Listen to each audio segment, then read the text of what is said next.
U.S. blockade operations are continuing. The U.S. Navy has now stopped another tanker. So on one hand, you have Iran making it clear that we're ready for talks. On the other hand, you have the U.S. Navy that has continued its action on ground. The U.S. Navy has stopped a tanker.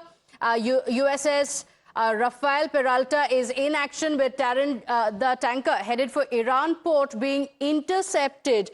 It has been confirmed as well from the U.S. Central Command, and here is what it says with an image attached. It says, guided missile destroyer USS Rafael Peralta enforces the U.S. blockade of Iranian ports against a stream after it attempted to sail to an Iranian port. The date also mentioned here, the 26th of April, is when it was halted. What does it indicate? Is this also the reason why Iran is also saying that the talks must be speeded up? Iran, meanwhile, has accused the United States of piracy after American forces seized two tankers said to be carrying Iranian oil in the Indian Ocean. Iran called the action armed robbery on the high seas and a violation of international law. Iran's foreign ministry spokesperson accusing Washington of legitimizing piracy, saying the seizures amounted to the outright legalization of piracy and armed robbery on the high seas. So, Mayank, on one hand, you have Iran saying that we can continue the talks, or at least indicating that there should be talks, but clearly on ground that doesn't seem to be the situation, because tankers have been stopped and Iran has also escalated the attack, going on to say that this is piracy, this is unacceptable, this is robbery is what they've called it. In every case, what we can easily surmise is that there is no movement in Strait of Hormuz as far as things are concerned on ground, because on one side the regulation and control stands in the hands of Iran. On the other side, whatever moves towards Iran or comes out from Iran will be blockaded. Not only that, as you have brought out, Rafale is one of the tankers or merchant vessel which has been blocked by one of the missile frigates, missile destroyers of US.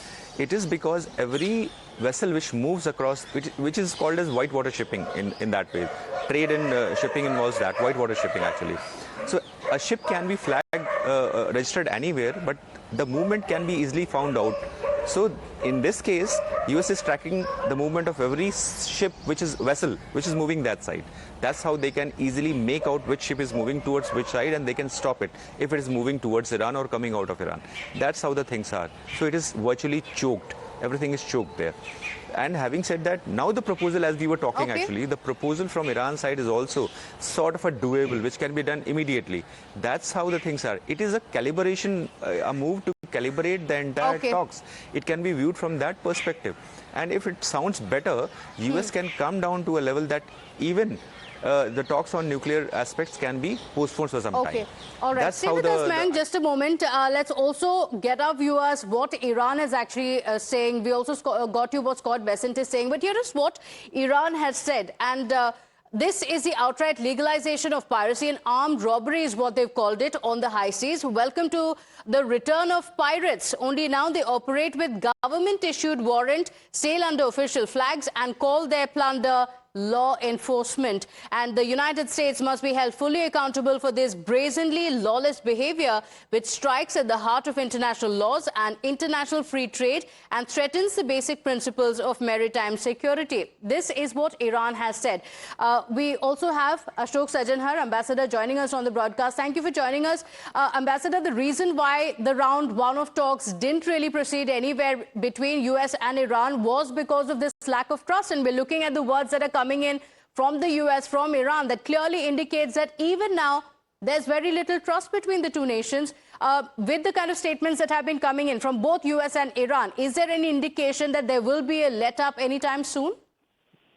Well, I sincerely do hope so, and I hope that there is some back-channel discussions that are going on, which will, both of them are speaking in a more civilized manner. Both Iran as well as the United States are outdoing each other in being very, very, using the most extreme language and bluster to describe what the other person is, what the other country is doing. For instance, what you just read out, that Iran has talked about piracy and violation of international law. Well, what Iran itself has done by blocking the Strait of Hormuz is not following any international law itself. It is also violated. And as far as the U.S. actions are concerned, it might be only Iran is suffering. But as far as what Iran has done, the whole world is suffering. And has it followed any international law by, bombing all the Gulf states?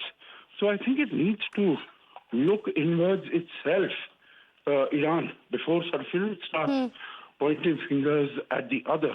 Okay. So this is, I think, what we see the problem with both of them. They are pointing fingers at each other, not looking at what are the wrongs that they have committed. Because the United States has also committed very many wrongs. In the back channel discussions, I do hope that they start talking in a more responsible way. Yes, so one can only hope, but meanwhile, the prices are going up, the world is suffering, and we continue to wait. Ambassador, thank you for joining us on the broadcast.